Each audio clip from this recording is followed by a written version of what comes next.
Hola a tots i a totes. Benvinguts i benvingudes a la càpsula formativa Activitats competencials als centres d'educació de persones adultes, organitzada per la Diputació de Barcelona. En primer lloc em presentaré, soc en Ramon Paraíso. Actualment treballo com a professor de Ciències Socials per al Departament d'Educació de la Generalitat de Catalunya i prèviament vaig exercir les funcions de director al Centre de Formació d'Adults Dolors Paül de Cunit durant un període de 10 anys. La present càpsula formativa pretén analitzar les possibilitats d'aprenentatge competencial als centres d'educació permanent. Intentarem aportar algunes claus per al disseny i implementació d'activitats competencials a partir d'anàlisi d'un exemple pràctic. Bé, doncs comencem.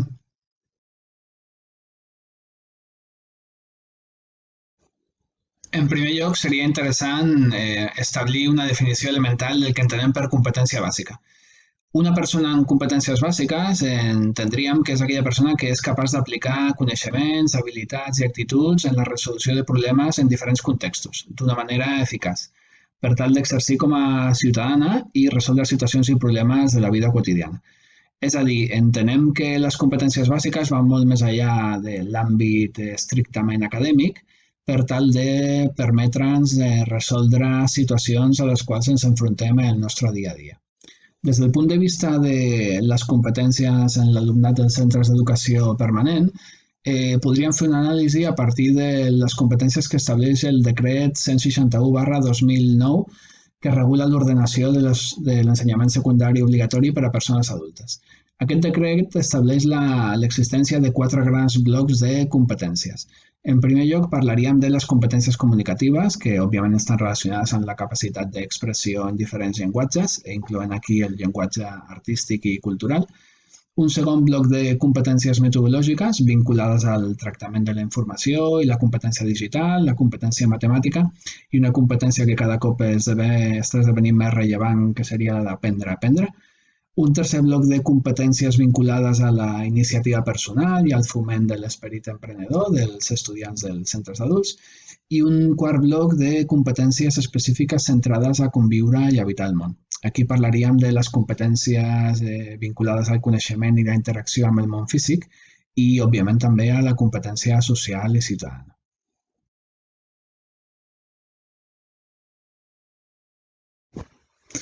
Bé, doncs elaborada una definició de competència bàsica i analitzats els principals blocs de competències que poden intervenir en l'aprenentatge als centres d'educació permanent, és el moment de fer una mica de llistat d'aquelles característiques que poden presentar les activitats competencials. Això no significa que totes les característiques que veurem tot seguit hagin d'estar presents en totes les propostes competencials que duem a terme als centres d'adults. En funció del grau de complexitat de l'activitat, doncs, pot ser que aquesta reuneixi més o menys característiques. En qualsevol cas, creiem que el següent llistat sintetitza d'una manera clara les principals característiques d'aquest tipus de propostes d'aprenentatge. En primer lloc, podem considerar que el punt de partida de les activitats competencials normalment suposa un repte per l'alumnat. Aquestes activitats es poden plantejar a partir d'una pregunta de la resolució d'un problema per tal que l'alumnat comenci el procés d'indagació i d'aprenentatge. A més, les activitats competencials normalment intenten emmarcar-se en contextos reals. No només són activitats que es puguin desenvolupar en el pla teòric, sinó que normalment intenten tenir aquesta connexió amb la realitat del centre educatiu i de l'entorn social de l'alumnat. Una tercera característica seria que no hi ha només una manera de resoldre-les. Normalment són activitats que permeten una aproximació des de diferents angles per dur a terme el seu desenvolupament i les propostes de resolució. A més, són activitats que normalment impliquen verbs com analitzar, investigar, argumentar, relacionar, exposar, és a dir, accions d'aprenentatge que impliquen un aprenentatge profund. Normalment són activitats que per la seva vinculació amb el context s'escapen del terreny de l'aula. Poden implicar l'elaboració de productes finals que s'escapin de la dinàmica del propi centre. Parlem aquí d'exposicions, de campanyes de conscienciació, de diferents tipus de propostes que poden tenir una implicació fora del centre educatiu. més a més, són activitats que permeten el treball col·laboratiu, el treball cooperatiu. Això no vol dir que no hi hagi activitats competencials que puguin tenir un caire més individual. Aquí, en funció del centre, del docent, de la matèria, trobarem unes característiques o unes altres. I per últim, un aspecte importantíssim són activitats que presenten una avaluació rica i variada. No són activitats que siguin avaluades només des del punt de vista de l'examen o la prova tradicional, sinó que en el seu desenvolupament i en la seva avaluació impliquen l'ús de diferents eines d'avaluació i de coavaluació i d'autoavaluació per part de l'alumnat. En definitiva, aquestes serien algunes de les característiques que poden implicar aquest tipus d'activitats, tot i que, insistim, no s'haurien de complir totes ni molt menys. Això anirà en funció del tipus de projecte i d'activitat que es desenvolupi.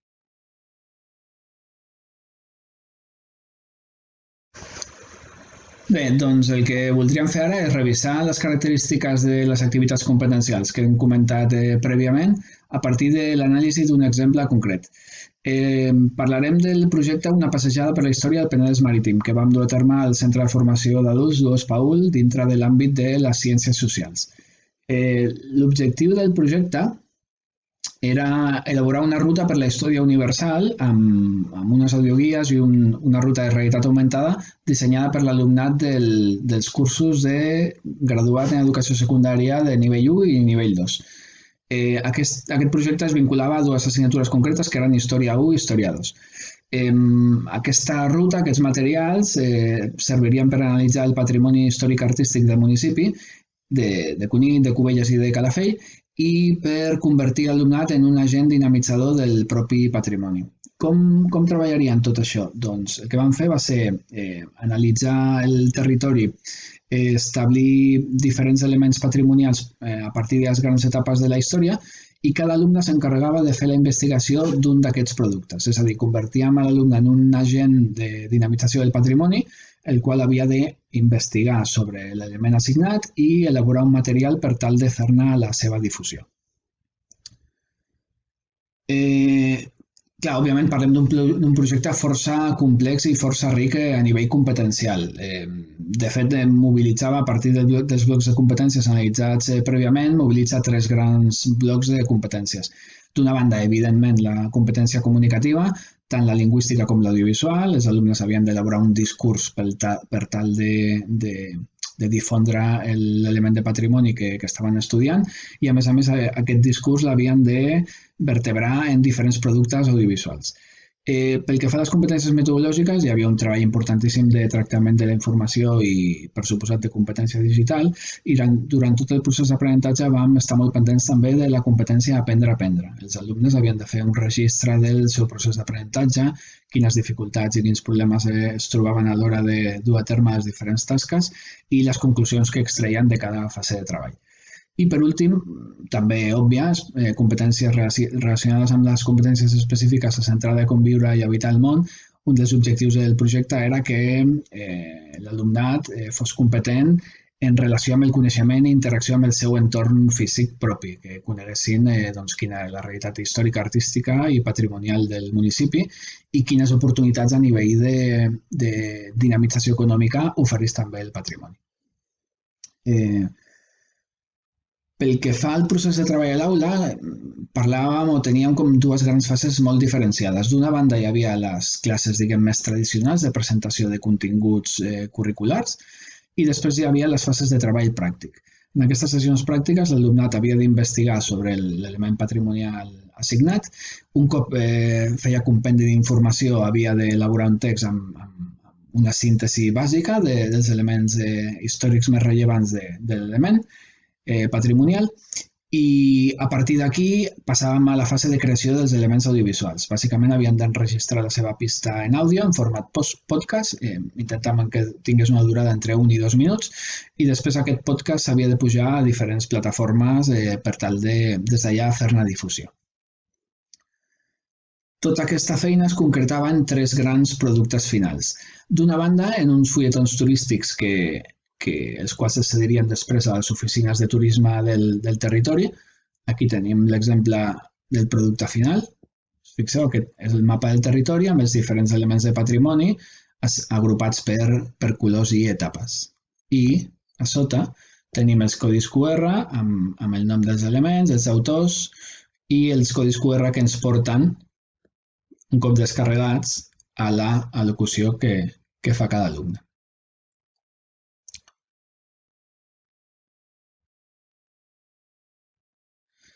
Un segon producte final importantíssim era la pròpia locució. Posarem un exemple del cas del búnker de Cubelles. Durante la Guerra Civil Española, en la Costa Dorada se estableció una línea de fortificación con todo tipo de defensas, puestos de observación y búnkers. A mediados de 1937, Cubellas contaba con una dotación fija de carabineros. La construcción definitiva más importante realizada en el litoral del Penedès fueron en Cubellas. El fuerte de... Aquest seria un exemple en el cas concret del búnquer de Cubelles. I per últim, un tercer producte final, molt important per nosaltres, va ser el fet de tancar el curs escolar amb una visita guiada a diferents elements del patrimoni dut a terme pel propi alumnat. Va ser una manera molt interessant de que posessin sobre la taula els coneixements adquirits en les diferents competències, no només en el coneixement propi de l'element que estaven estudiant, al final de curs amb la cloenda del propi curs escolar. Dèiem que una de les característiques principals de les activitats competencials és la possibilitat de treballar amb el territori, amb el context real. En aquest sentit, el projecte ens permetia interessants possibilitats. De fet, els continguts elaborats per l'alumnat van ser oferts i van passar a disposició de les oficines de turisme municipals per tal de cedir-los als turistes que visiten els municipis de Cubelles, Cunit i Calafell, als diferents equipaments patrimonials i museus de la zona i, a més, van penjar tot el material a la web municipal i a la pròpia web de l'escola per tal de fer-ne difusió. Pel que fa a l'avaluació de l'adquisició de les competències, en aquest sentit vam fer servir diferents instruments i per tal d'aconseguir una avaluació rica i variada. D'una banda, un element fonamental per nosaltres van ser les rúbriques lligades als productes finals. D'aquesta manera, l'alumnat tenia clar els processos a seguir i els elements que havien de tenir els productes finals i aquestes les vam fer servir des d'una doble vessant. D'una banda, com a mecanismes d'autoavaluació per part de l'alumnat i d'una altra banda, com a mecanismes de coavaluació per part de tots els membres del grup. A més, l'alumnat feia un diari d'avaluació a partir del qual analitzava tot el procés d'aprenentatge al llarg del projecte, principals problemes que es trobava en les diferents fases de treball i el registre final de les seves sensacions d'aprenentatge. Un tercer element fonamental per nosaltres durant tot el curs, no només durant aquest projecte, era el portafolis digital, un espai web on l'alumnat anava penjant totes les evidències d'aprenentatge més significatives del procés de treball. I, per últim, les proves de validació parcials més lligades als continguts curriculars de l'assignatura. En definitiva, intentàvem que fos una avaluació molt variada i molt completa en aquest sentit.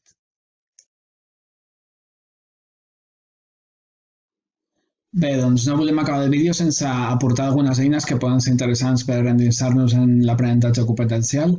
En primer lloc, fonamental parlar de la xarxa de competències bàsiques. La xarxa de competències bàsiques és una agrupació de centres de totes les etapes educatives que s'han trobat per tal de compartir recursos i experiències. És una molt bona font d'inspiració per tal de conèixer infinitat de projectes que s'estan duent a terme arreu de Catalunya. Us recomano que entreu a la web i que trastegeu molt amunt i avall perquè trobareu realment recursos d'interès.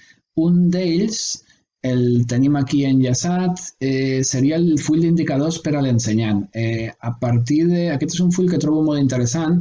Quan dissenyem les nostres primeres activitats competencials, ens pot servir per fer una revisió de si reuneixen característiques plenament competencials.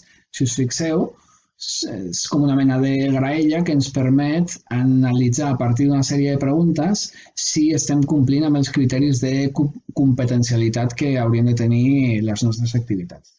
Bé, us recomano que li feu un cop d'ull perquè és un document també força interessant, sobretot en una primera fase de creació d'activitats competencials. Una altra eina que considero interessant per tal de treballar les activitats competencials és el Canvas. El Canvas és una eina de disseny de propostes didàctiques que permet de manera visual abordar els diferents aspectes que hem de tenir en compte a l'hora de dissenyar un projecte d'aprenentatge competencial. Us ensenyo molt per sobre un model de Canvas elaborat per mi a partir d'una proposta de Connecta 13.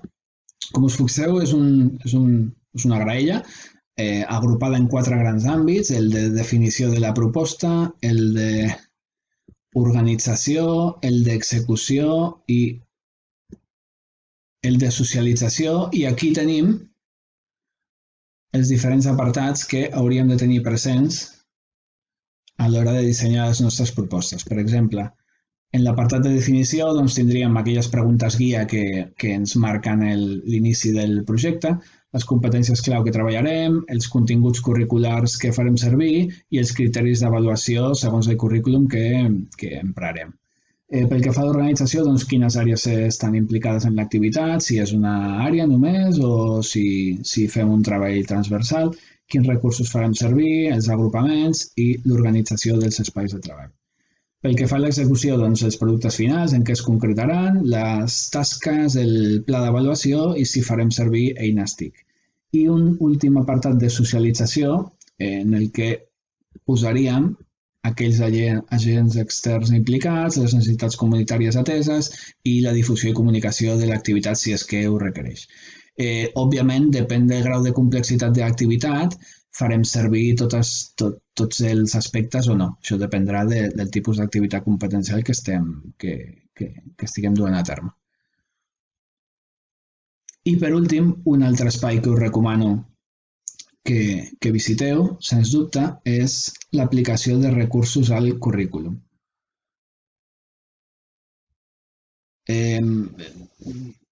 Nosaltres, infinitat de projectes que hem dut a terme han estat influenciats o inspirats per les propostes trobades en aquest espai.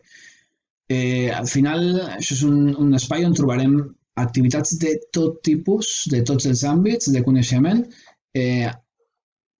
amb les seves experiències i documents annexos. És una eina molt útil de cara al professorat per tal d'agafar idees i fins i tot de trobar materials que podem aplicar directament a l'aula.